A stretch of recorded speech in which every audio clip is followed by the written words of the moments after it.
Olá, boa noite. Nós vamos apresentar um trabalho sobre transferência de calor no resfriamento de superfície usando jatos incidentes. Contextualizando um pouco, o jato incidente ele é um fluido, um bico, que ele é direcionado paralelamente a uma superfície, de tal forma que ele promove uma diminuição da espessura da camada limite, de tal forma que vai fazer a troca de calor por convecção. Ele é muito aplicado em turbinas a gás, na parte interna das pás, também em áreas que usam eletrônicos, principalmente nos de alto desempenho, para que tenha um resfriamento mais rápido. Nas áreas de discos de freio, principalmente em Fórmula 1, porque o disco acaba aquecendo muito rápido e o resfriamento natural não é suficiente. Processos metalúrgicos também para ter o controle do resfriamento de temperatura das chapas metálicas. Ele funciona da seguinte forma.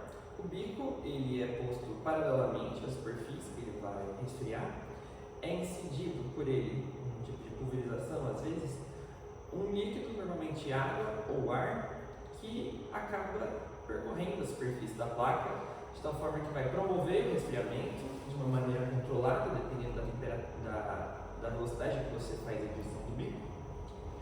Isso é muito benéfico, principalmente nas aplicações que eu já falei, principalmente por conta do controle, tem um controle muito preciso, porque ele é mediante a vazão, que dada a geometria do bico, ele promove a mudança de velocidade que vai mudar o coeficiente de convecção. Ele também tem uma alta eficiência térmica, justamente porque, como ele está normalmente numa alta velocidade, acaba que ele diminui a espessura da camada limite que ele tem na superfície. Isso faz com que a diferença de temperatura, juntamente com o H, faz com que a troca de calor seja maior do que se fosse simplesmente um fluido escoando naturalmente. Eu sou a Beatriz, vou dar continuidade à apresentação falando das definições das hipóteses que a gente escolheu para o nosso trabalho. A primeira delas é o escoamento incompressível, a propriedade dos fluidos constante, que a gente pegou pela tabela. A gente está desprezando a radiação térmica, a superfície, para a gente pegar a correlação, a gente está considerando a superfície como uma superfície plana isotérmica, temperatura constante, transferência de calor por convecção, o escoamento está seguindo de forma paralela na placa, escoamento a gente está considerando laminar e o regime é permanente.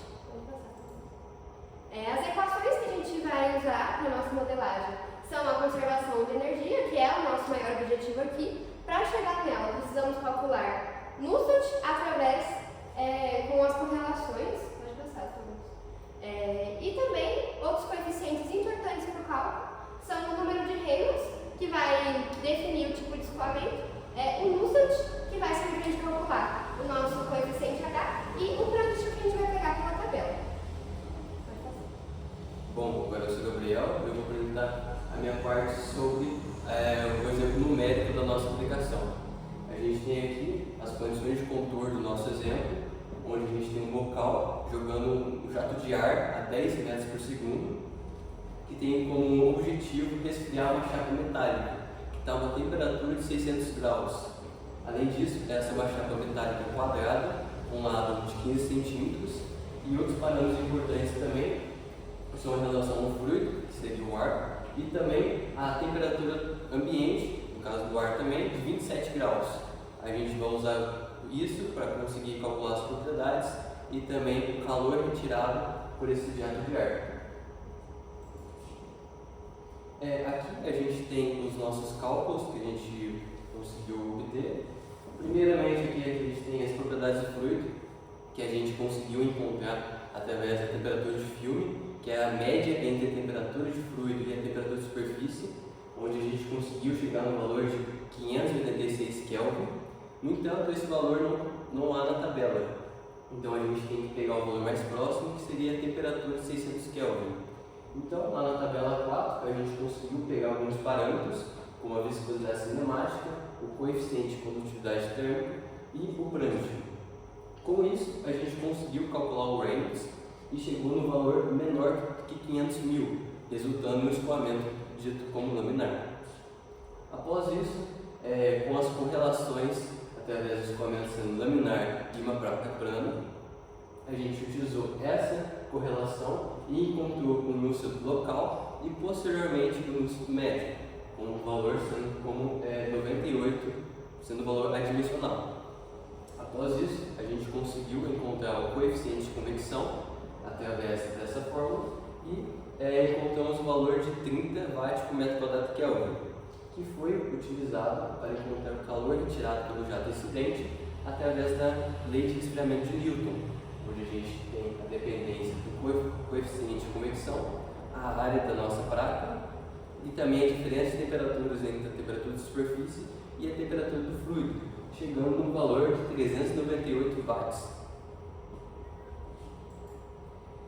Bom, gente, eu sou a Isis e eu vou aqui apresentar para vocês a conclusão, que é basicamente um pouquinho do que cada um já falou, só para a gente ter uma análise do que aconteceu nesse experimento. Primeiramente, como o Nonato acabou de falar, a gente teve um escoamento laminar, porque foi abaixo de 500 mil, então a gente se encontra no regime laminar.